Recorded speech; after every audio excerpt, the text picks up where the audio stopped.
be right here with you. In this world of ticking clocks, I hope I'm getting through.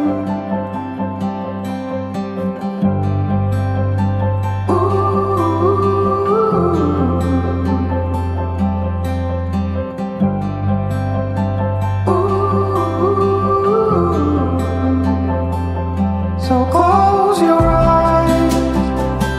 Do you feel the same?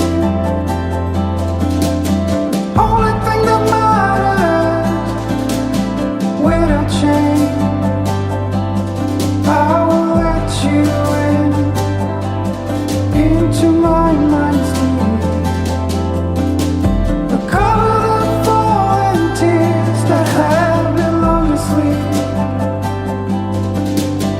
Lights are out and heaven's open. We can be everything we want.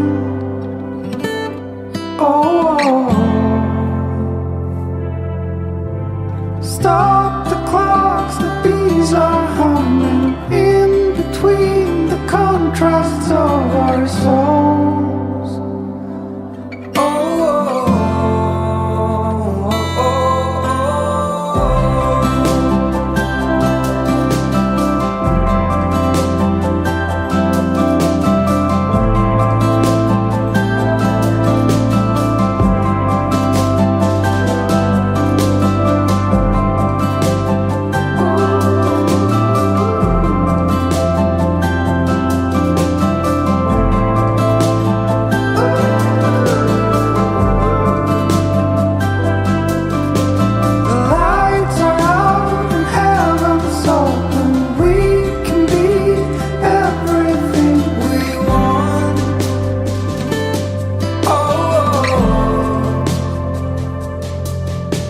Stop the clocks, the bees are humming in between the contrasts of our soul.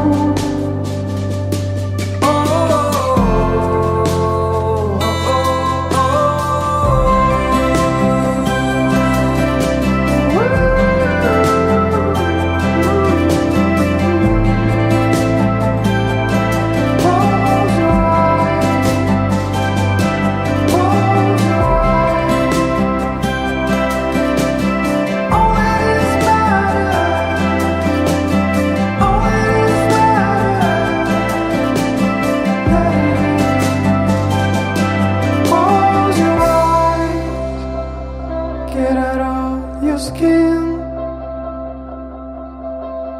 Only this matters. Let it in.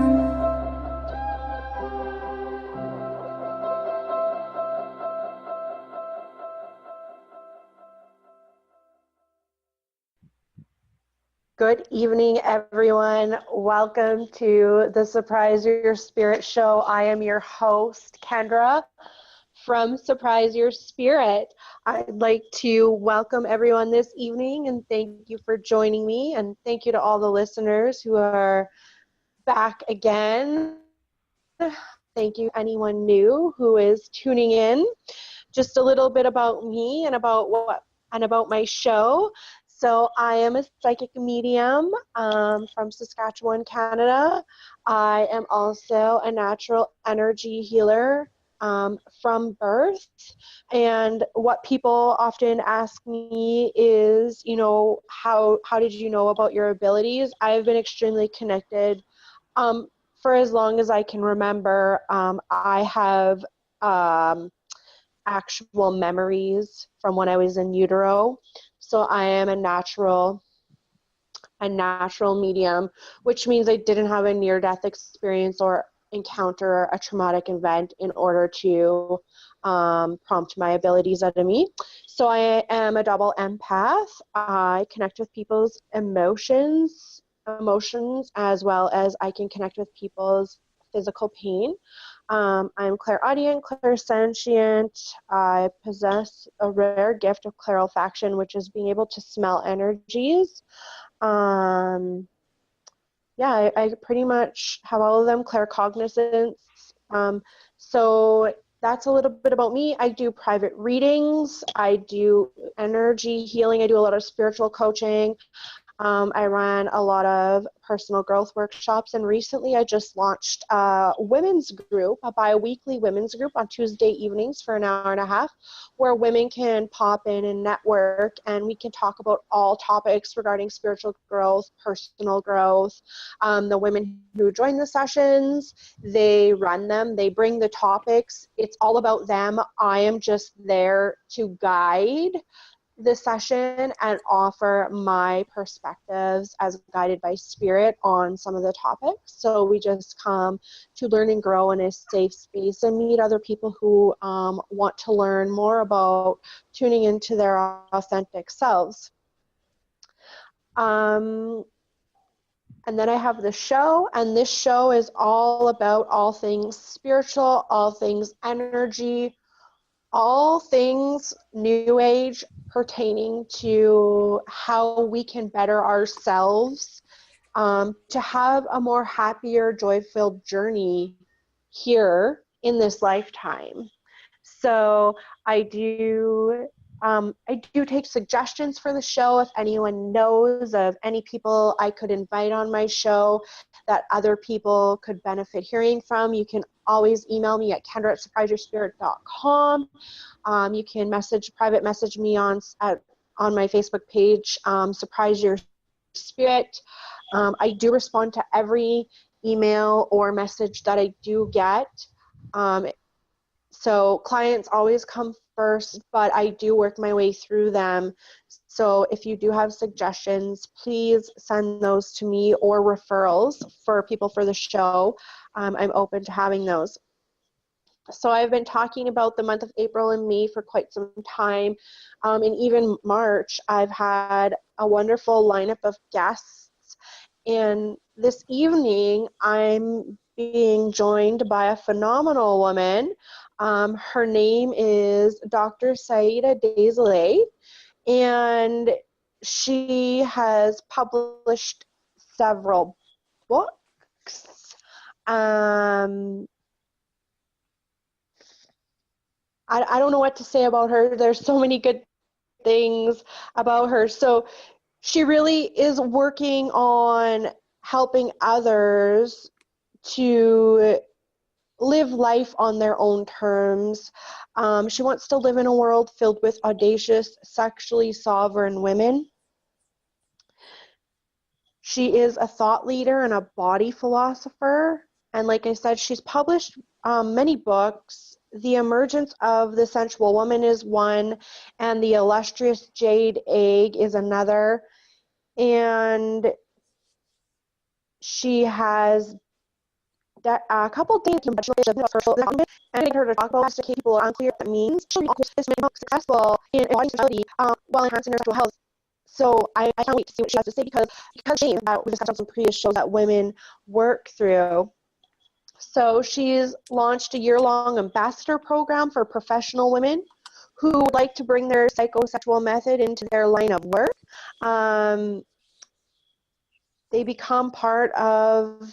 In the program, they become part of a creative collaborative are extremely dedicated to the high standard of information and education from all walks of life. So it's just about connecting. There's so many other wonderful things about her. If you want to learn more about her, you can find her at dareyourdesire.com. And without further ado, I would like to welcome Dr. Saida Desolets to the show. Good evening and welcome. Good evening, Kendra. It's such a surprise and a delight to learn more, because I sort of intentionally prefer to meet someone fresh. Like I don't look people up. I just want to meet them fresh. And I was like, Yes, that's just a little part of who I am. That's the other side of me. By day, I'm a college doctor in the medical radiological technology field. So I train as a tech. That's awesome. So welcome to the show, and thank you for joining me. And I have so many questions, and I'm sure there are messages that you'd like to get out to the listeners. I don't specifically target women. However, women are very drawn to me, so it is a huge number of my audience. However, I do work with a lot of men also. And how that usually happens is their wives come to me, or friends, and they start seeing changes in them, and they're like, I'll get some of that. how are you doing that? Who do you talk Right. to? You know, and then they curiously come around. But yeah. So how about you share with the listeners a little bit about your own personal journey and what sexual sovereignty is, just Great. so they can get an idea of what we're talking about. Absolutely. So let's first start with sexual sovereignty, and then I'll jump into a little story Mm-hmm. about me. So sexual sovereignty, simply put, is sovereignty being your own authority of your life, of your body. And I included the word sexual because we are, as a humanity, as a race, very shy around sexuality. And it's a very important part for us to claim. And a lot of the wounds that we're seeing and a lot of the kind of shadow side of sexuality is because it's been left unclaimed for too long. So sexual sovereignty is an invitation. You know, we're all born this way, but it's an invitation for us to reclaim that human birthright. And with that, of course, comes responsibility, but I'm really excited to talk to you about it today. And and a little story about me. I'm Canadian as well. I was born in French Canada, but I was raised on First Nation reservations in Manitoba. So kind of all over Manitoba, we traveled around a lot. And so exposed to things that happen there, and around sexuality, it's not always very pretty what happens there. So from a very young age, I had a good life. I was very connected with my body, but I was witness to a lot of atrocity. And so I think that influenced me a lot. And by the time I was in my early 20s, I had to make a very powerful choice. And that choice was to live, because at the age of 20, I emerged from a surgery. It was an emergency surgery where the doctor basically said, you have 2 weeks to live. And this had come from a very violent rape experience. And it's a little bit of slap in the face, because when you're 20 years old, you think you're immortal. Mm-hmm. So it was, you know, it shook me in a very deep foundational way. And at the same time, I didn't believe it. And so I'm making the choice to live was very genuine and honest for me, even though from a doctor's perspective, there was no hope. And so obviously I've lived, because that was a long time ago. But the choice to live remains a daily choice, like really to live. And to really live for me, the way that I define it is, what is it that lights me up? What is it that brings out my gifts? And how can I do that more? And so I've been a bit of a rebel. I choose not to live according to, societal ideals. And it's been an incredibly fulfilling journey ever since that one moment that really changed everything. I can completely understand. Just me being who I am is against society's ideals. So I know what Right. that's like. Like, oh, you talk to dead people? Okay, we'll just be over here. Yeah. So, I mean, it is becoming more common and more accepted, but for a really long time, it was a part of me that I just tried to not tell anybody about. But so I get that. So I guess when you woke up and you had to make that choice, like, am I accepting this quote unquote diagnosis of I'm dying, or I'm choosing? Then what happened? Like, what was the Yes. thought process, and how did you make those choices? I think the most important thing that I did was I instantly reached out to my mother, and I instantly reached out to a shaman that I called uncle, because I was very much into the First Nation culture. So those were my two main resources. And both of them had this to laugh and get out of the hospital. The shaman said he would pray for me. My mother's like, go watch a funny movie. But because neither of them, it wasn't doomsday for them, even though I was really serious. I'm like, I've been told I'm going to die. And like, they start laughing, like, that's weird. But what it did is it broke me out of the spell that I was under, because I was shocked with that news. Mm-hmm. And it really empowered me to make a choice that felt true, which is I did want to live. I really, really wanted to live. And from that moment forward, I call it the journey of reclamation. And there was a journey that I embarked on in order to reclaim my body, my heart, my mind, my essence. Interesting. I know all of that. Like, as a sexual assault survivor myself, you have to reclaim those things or you will lose them. Yes. So when we talk about sexual sovereignty and you started to kind of develop that idea of it, what brought your ideas on how you could create this and present it and teach people about it? Yeah. I think sometimes for me, this is one of the things I say a lot, that our deepest wound holds the greatest power. So here I am facing death from a very traumatic, sexual, intense experience. But what happens is the journey of reclamation that I go on is so powerful, so transformative. I don't say anything to people. It's my private journey. But I was attracting women like bees to honey. And they're like, what are you doing? What's going on? I want to learn. And I wasn't a teacher of anything at that point. I was just in my own personal inquiry, my own embodied experience. And I had to just say yes, because it felt like it was part of who I was, that I had to offer this. Had found a way and I had to offer it. And from there came, information and education and other things. Eventually I got a PhD and, all that stuff kind of came after the fact. So I think that's, for me, what has been the most important piece, especially when I'm teaching professionals to teach this work, has to be embodied. We are limbic, we're mammalian beings. And if I tell you something that I don't embody, it doesn't land and it doesn't transform. But if I tell you something that resonates and is deeply true in my body, it's going to land in your body and you're going to get it even if I barely vocalize anything about it. Yeah, and because that was the piece that's... Go ahead. I was just saying... Go ahead. we're both excited. No, go ahead, Kendra. No, I was just going to say, that's a lot of what I teach in my work, right? Is you need to connect to something. And if you're not connecting to it, then it's not your truth. Even though the person beside you may connect to it, and then that's their truth, that's okay. Yes. Yeah, so that was very important. And then an unusual upbringing that allowed me to maintain what I call erotic innocence. So over the years, I've come to understand that not only do we mature physically and spiritually, but there's also a maturation process in our sexuality and also in our emotional body.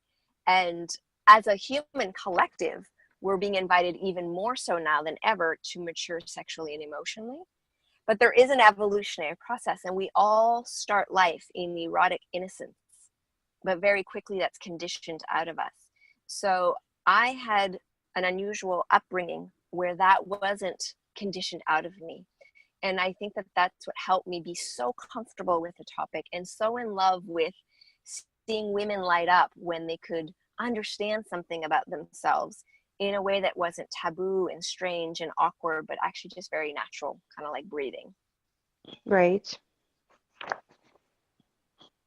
I just have so many questions. I don't even know what to ask you.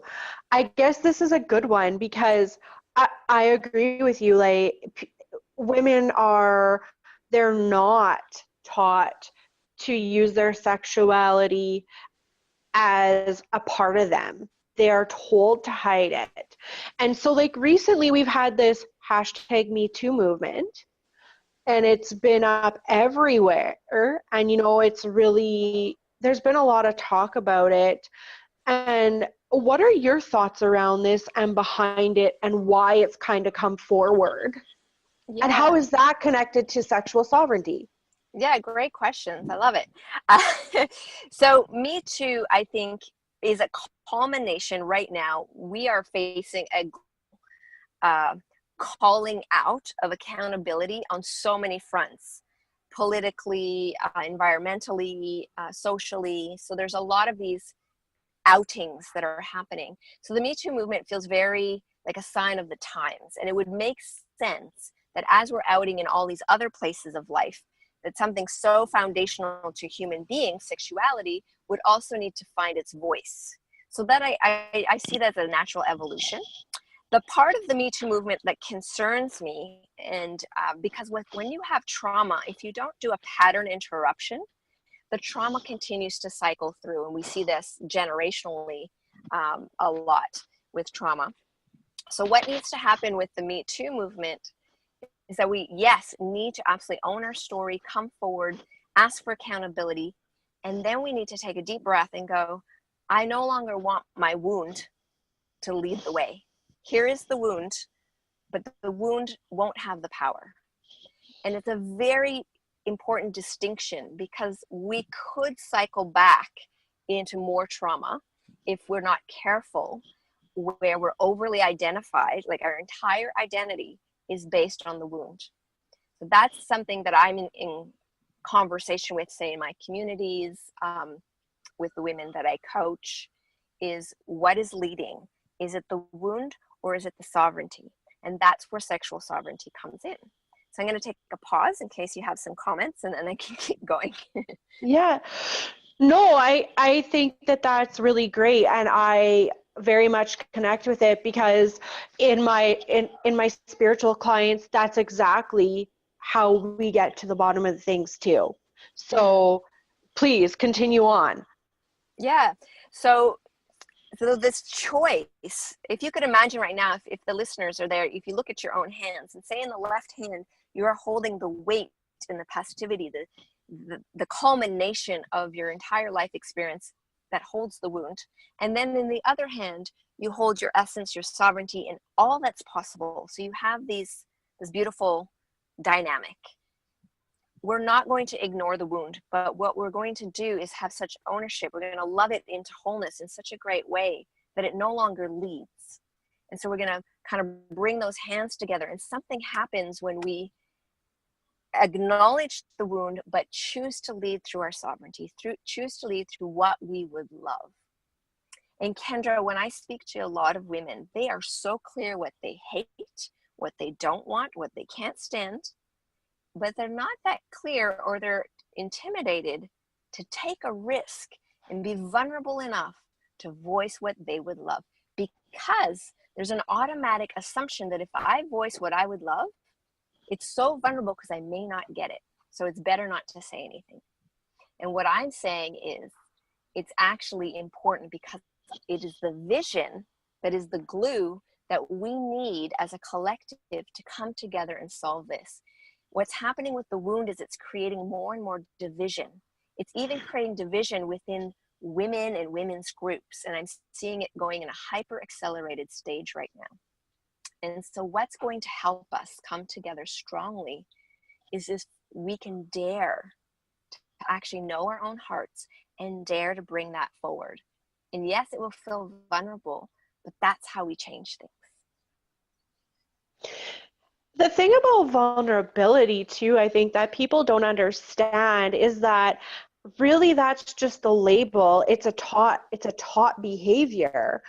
Because for me, that's a completely natural thing, because I was born so connected to the universe that just speaking my truth the way that I see it has been easy for me. And I've really struggled with being told a lot, like, you wear your heart on your sleeve and you're going to get hurt, and right. And I'm just like, okay, but if nobody knows what I want, how can people help me get it? Exactly. Right. So, and whether that's healing or attaining a goal or, anything, you have to, and it's only just because we're uncomfortable. We've shut it down for so long. It's just uncomfortable. And I mean, something I tell my clients all the time is, if it's uncomfortable, you're probably doing the work. Right. Awesome. I love it. Yeah, exactly. So what's really amazing is the leading edge, which is that zone of discomfort. Mm-hmm. It's the place between where we're comfortable, right, and the mystery. It's that where they touch. And there's this amazing, vibrant leading edge. And we want to, in our own way, and some days, it'll look different than other days, depending on how we're, if we're feeling sick or if we're feeling robust. But meeting that, like leaning in and being willing to even just acknowledge that there is a mystery part of our lives. We don't have it all figured out. And when we lean in and we offer what we would love, the first step is normally revealed. Maybe not the next 20, but the most obvious thing that needs to happen will be right there and really obvious.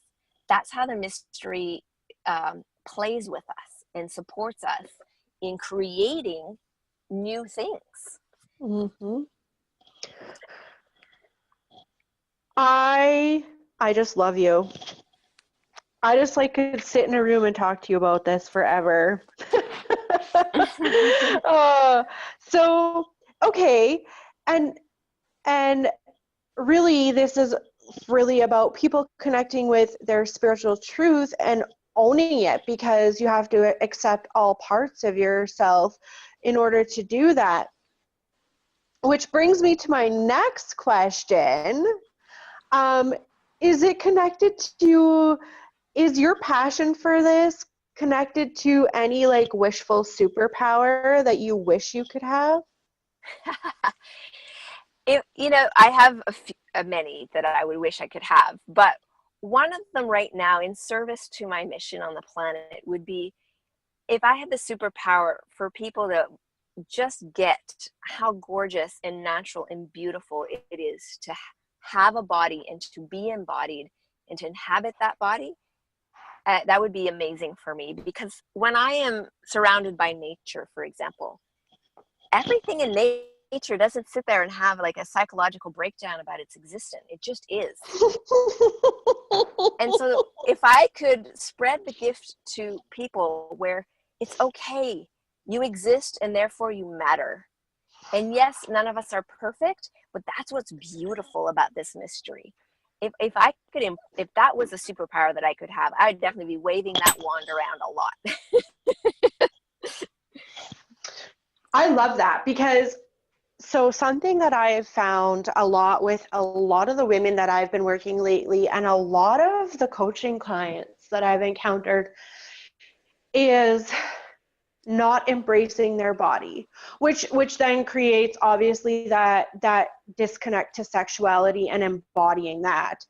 And so lately I had a big connection with spirit, because I was really seeking a lot of answers in ways to portray the messages from spirit that people could connect to and understand, that worked for them. And I had channeled a message, and it was simply to tell listeners that your spirit chose this particular body to use it as its vehicle, as its driving force for the journey here. Your spirit could have picked any other body, but it chose yours. And so it's important for you to honor that, because that's your spirit's home. So talking to it negatively is like telling your spirit it didn't choose good enough for itself. And so many women break down and cry. It's just like it hits them, and they're just like, you're absolutely right. And I always tell them it's not about being right. It's about honoring a bigger part of yourself and looking for that beauty, because once you start to honor it, your inner light starts shining brighter, and then you even look at yourself differently. So It's just really about accepting that your spirit chose this one. So why would you trash talk it? Because that's trash talking your spirit. It's just like your friend chose to be your friend. So, is your friend choosing trash, basically? And then they just look at me like, oh, no. Well, then it's the same thing, So I love that you're, seeing that as well, and seeing that people really don't embrace their existence here, and they make it into things that it's not.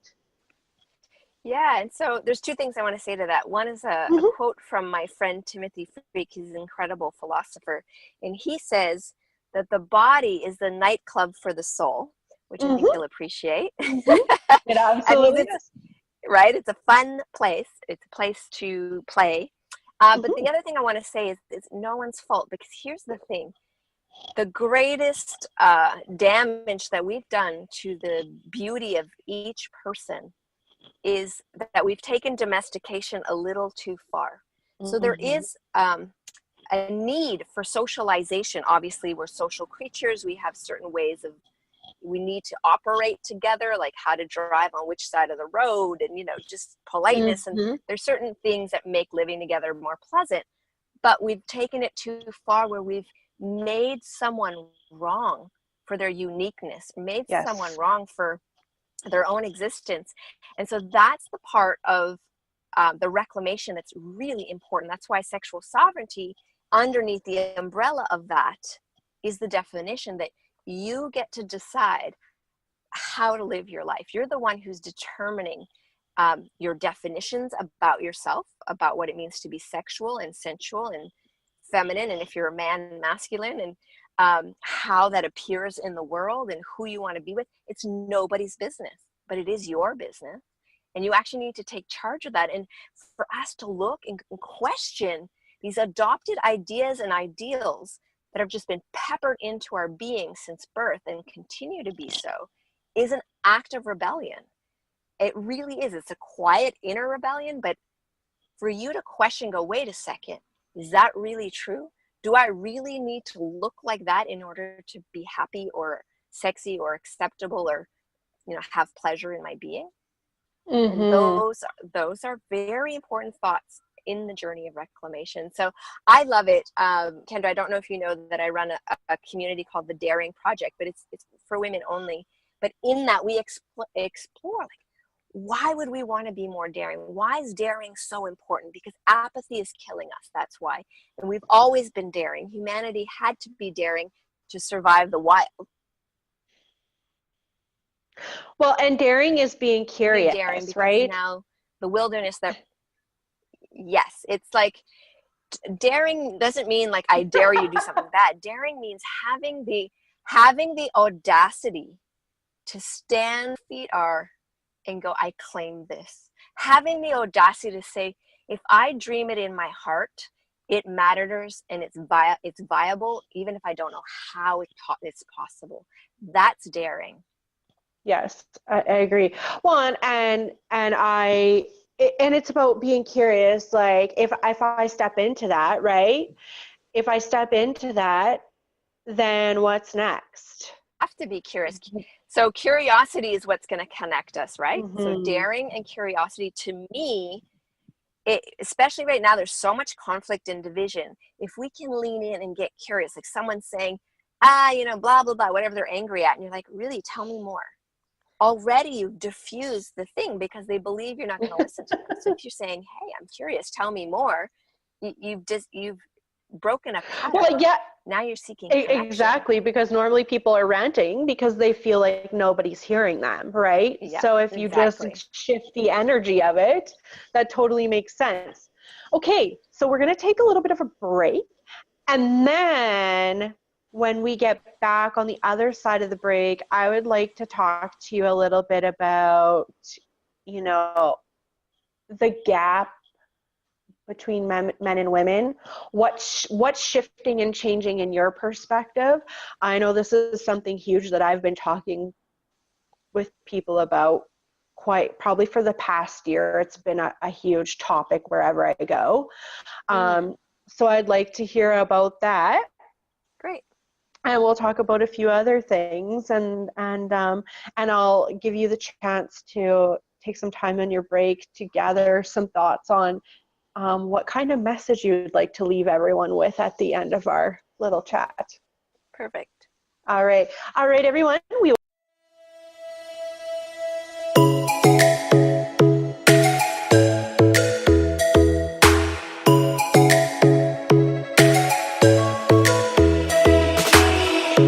Lightning strikes by my window, hits my chest right in the morning, like a warning. Could have slept here for days. I felt your heartbeat, felt your mouth breathe, but it's not real. We were close to see the sun, but clouds got in our way.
Hello, everyone. Welcome back to Surprise Your Spirit.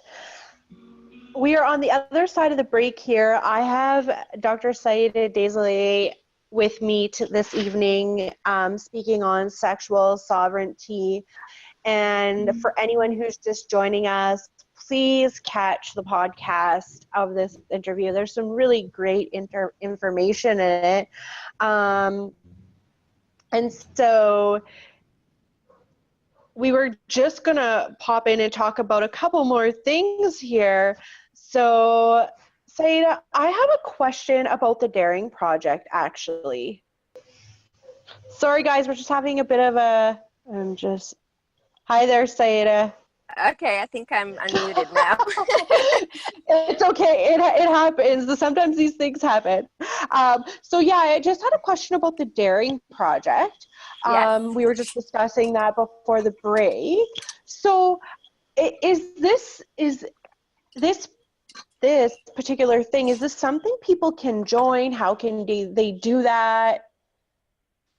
Yes, so it is a paid membership, but it's not a very big fee. But the reason I do it that way is I want to curate it, and there's a lot of fantastic weekly videos where I'm training, and there's a lot of great interaction. So it's very well curated. Every woman that's in there from all over the world is dedicated to exploring and understanding her sexual sovereignty, what it means to, be more daring, have more confidence, look at things, or even just be a witness to. For a lot of ladies, when they first walk in, they're like, wow, am I really allowed to share my story? Absolutely. Am I really allowed to use my voice? Absolutely.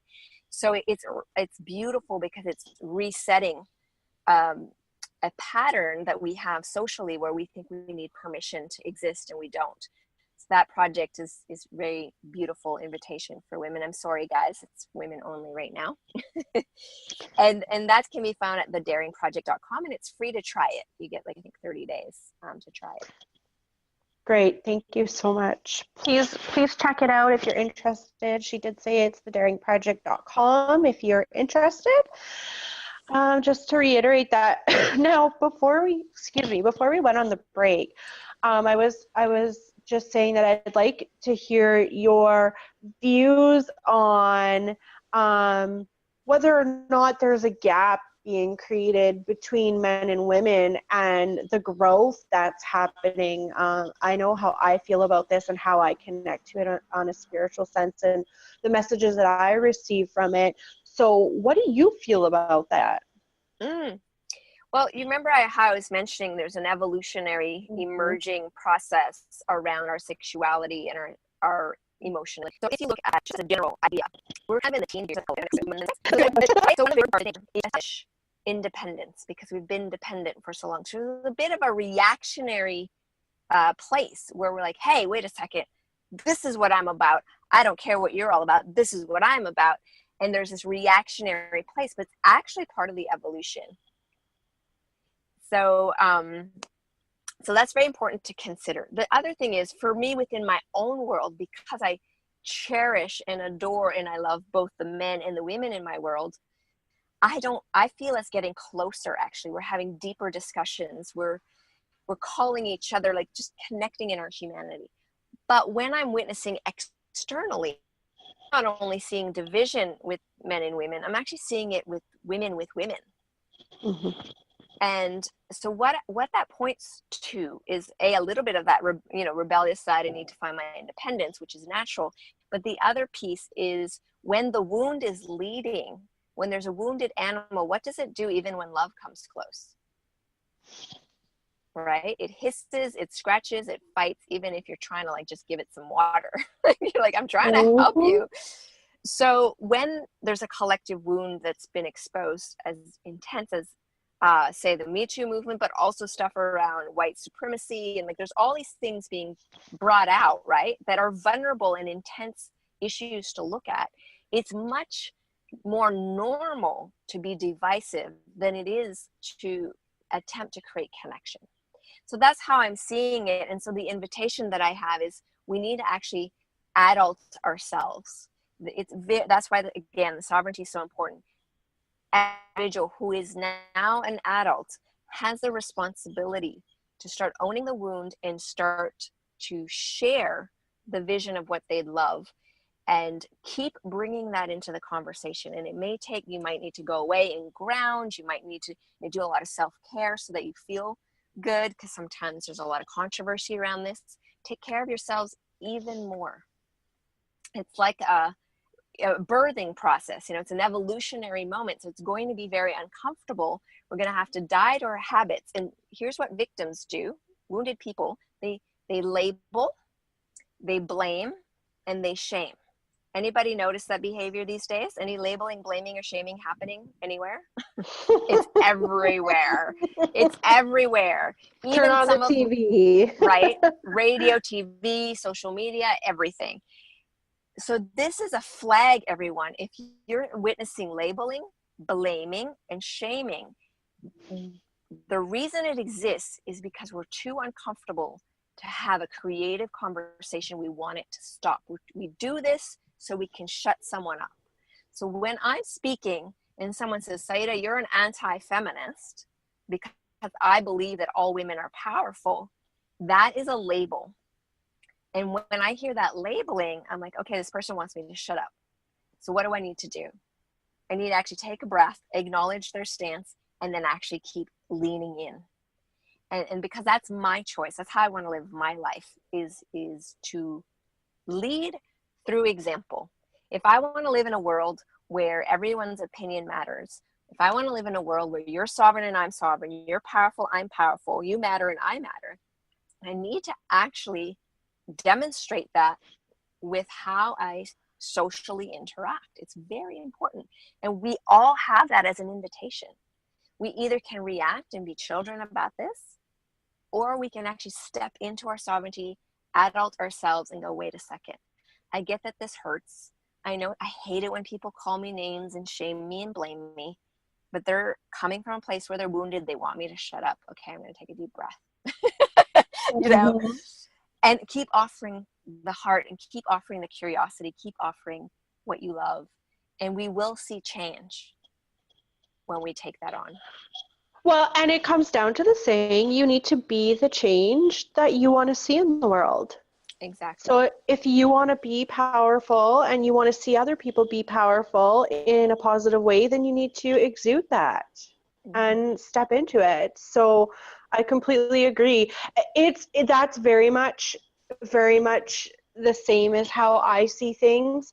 I see women growing more sexually and men growing more emotionally in the areas where, on a general scale, the majorities were, lacking that growth. And so we both are not better or worse than others. We just need that growth. So, and they both, for me on my end, they both do come with your connection to spirit and how you connect. So it's also connection to a spiritual part of yourself, outside of how you're presenting yourself in the physical world also. So very interesting. Thank you so much. I have one more question. How does your husband support you? I love when people ask me that, because I always find it unusual that they choose to ask me that question, but it's not, right? So my husband, he and I are like best friends. We were friends before we were ever connected. And he has been, I have to say, and it brings tears to my eyes, but he is my biggest cheerleader. He wants to see a world where women feel safe and expressed and soft and just, radiating their beauty, no matter what age, shape, size, ethnicity. He just loves women, and he wants to see more women just relaxed and open and expressed. And obviously that's the line of work that I'm in. So he's a huge supporter, and he's actually working with the men, which is amazing. So we're, in a collaborative service, let's say. That's wonderful. And the only reason I asked the question is because I want people to hear that there are men out there who really, really want that. Yes. People aren't noticing it anymore, because they've been told it doesn't exist, right? So when it does come along, people are either overlooking it or thinking it's not genuine, so it's dismissed. However, it Right. exists. Yeah. And, definition creates reality, Kendra. Exactly. So how we define something is how we will experience it. So if I think everyone in the world is a-hole, sorry for my English, No, they that's will fine. suddenly, everyone is that. But, my friends witnessing me here in Hawaii, I meet everyone as if they're like this living miracle. And they just Mhm. light up. And my friend's like, how do you do it? And I'm like, because I'm meeting the mystery. Mhm. I'm not meeting the personality. I'm meeting the mystery. It fascinates me. And it brings me so much joy to see a person smile. Like, that's my joy in life. And we give that to each other. I just everyone's like interesting and unique. I want to lean in. That's my definition. I'm not afraid of strangers. But if someone's off, I can tell you I'm a friendly lioness. Okay, I just want to be very clear with the ladies listening. I'm not this like flu opening. I'm super grounded, very discerning. And if there's BS around, you can bet I am a lioness. There will be a roar, and you will have to step away, because that. So that's what makes us so amazing. Our openness and our love and our radiance, that to the degree that we have clear boundaries, our voices can be stated, we're not afraid, we actually protect our sacred space, which is this sovereign body that we're bodying. When we champion ourselves, then we have much more opportunity to create safe and beautiful experiences for ourselves. I couldn't agree any much more. It's about balance, right? You have to have a Yeah. good balance between the two. So you can't be 90% soft and 10% tough. You have to have a good balance and go with the flow. You have to know when to exert which one, and keep it flowing, so that people understand where you're coming from and they know who you are. Yeah, exactly. And people say that I'm really intimidating, but what's remarkable is that I'm probably the person that loves like so huge. you You're know? not you're not intimidating. See, in from a spiritual aspect, what people don't understand is your energy is so big that they probably can't tell you why you're intimidating, but they can feel the energy of it. And because they're not tapped into that connection yet, they aren't consciously aware that it's actually your inner light that they're scared of, because theirs isn't shining quite as brightly yet. And then there's that fear piece, like, what if I shine mine that bright? Would we blind each Ooh, other out? You know? let's do it. Let's do it. There's I know, something called, right? there's the best tool for that, Kendra. It's called sunglasses. I know. That's what I tell people all the time. When people tell you your light's shining too bright, you can tell them to look away or put on some sunglasses. It ain't your problem. Right? You hand out a pair of rose-colored lenses. You say, try these. Yeah, exactly. We have darker tint if you need. Just ask. Yeah, absolutely. Well, it's been such a pleasure to speak with you. Before we end our call here, I would just like you to leave the listeners with whatever message you would like them to hear. Yeah, absolutely. Thank you so much. So my newest book is called Desire. So what I want to leave you with is that the thing that you most yearn for deep in your heart, that place like an ache, that is the voice of your essence speaking through your body. It's like it's using your body to indicate, go there. That's true. That's the next piece of you emerging into the world. So daring to feel your own heart and just say yes to the yearning that lives there. That's what I want to leave you with, because it's so precious. This is your life. It goes very fast. And so claiming it and taking a big, juicy bite out of it, it's so worth it. Yay, I love that. Take a big bite out of it. I wonder how I can incorporate that into my next women's session. Well, thanks so much for being here. I truly appreciate your time and everything you had to offer. And maybe we can connect again in the future. So Absolutely, I would love that. awesome. So behalf On behalf of myself and Spirit, thanks for joining us. And as for all the listeners out there, I just want to let you know that next week, Richard Gordon, the founder of Quantum Touch, will be here joining me live. So for anyone who has been looking for a show about energy healing or wants to know more about Quantum Touch, he will be here joining me. So I'm super excited about that. Again, Saida, before you pop off, would you just like to tell people where they can find you or how they can find you? Yes, absolutely. So if you want to find me through a website, Dare Your Desire. That's for men and women. It's for everybody, dareyourdesire.com. There's a really cool thing I'm doing right now for ladies that I think if the listeners are interested in the reclamation journey, I've done a free 2-hour training on the 3 biggest challenges we're facing as women right now, and that's free. So you literally just go to myreclamation.com, myreclamation.com. It's a fantastic resource. So that's another way to find me. And thedaringproject.com, obviously. And here on this awesome show, you can find me here. Awesome. So thank you so much, Kendra. You've been just such a beautiful host, and I very much you're appreciate so welcome. Thank you for joining me. Enjoy the rest of your evening. And as for everyone else, thank you for being here on this beautiful Thursday evening with me. I am Kendra from Surprise Your Spirit. You can find me at surpriseyourspirit.com, or you can find me on my Facebook page as Surprise Your Spirit. I'm also on YouTube, Instagram, Twitter. You can find me everywhere. And I hope to see you all here again next week. Take care, everyone.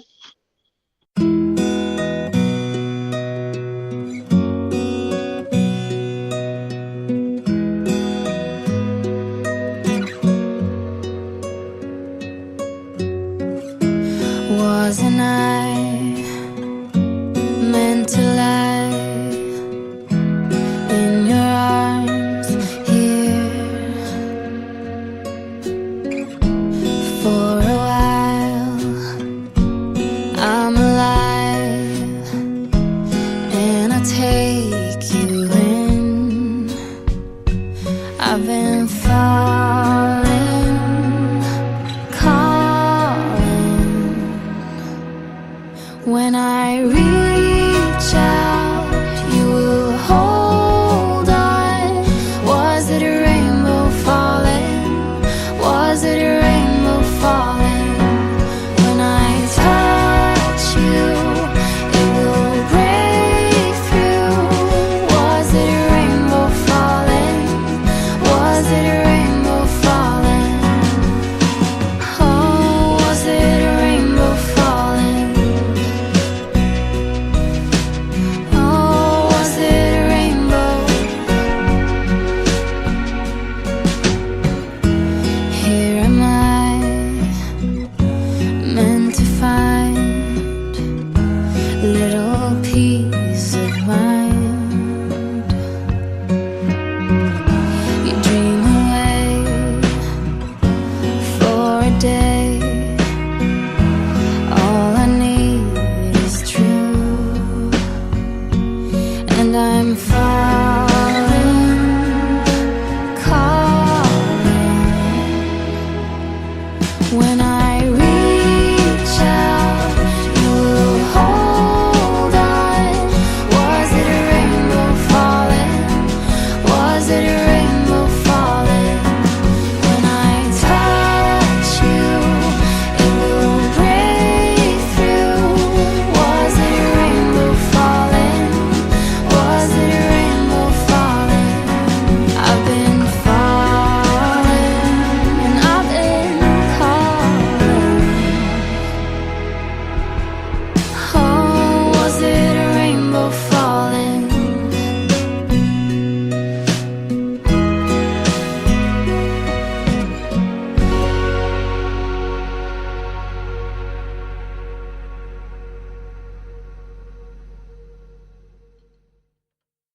I've been falling,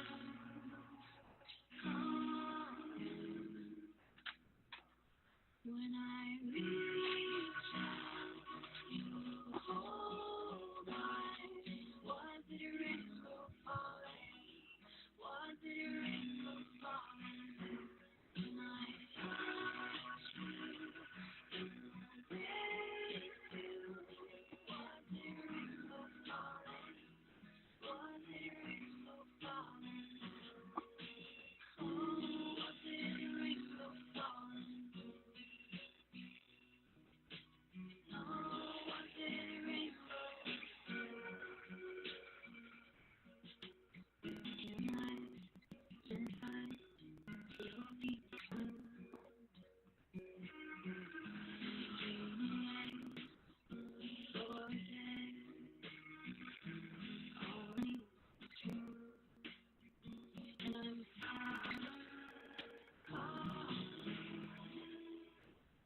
when I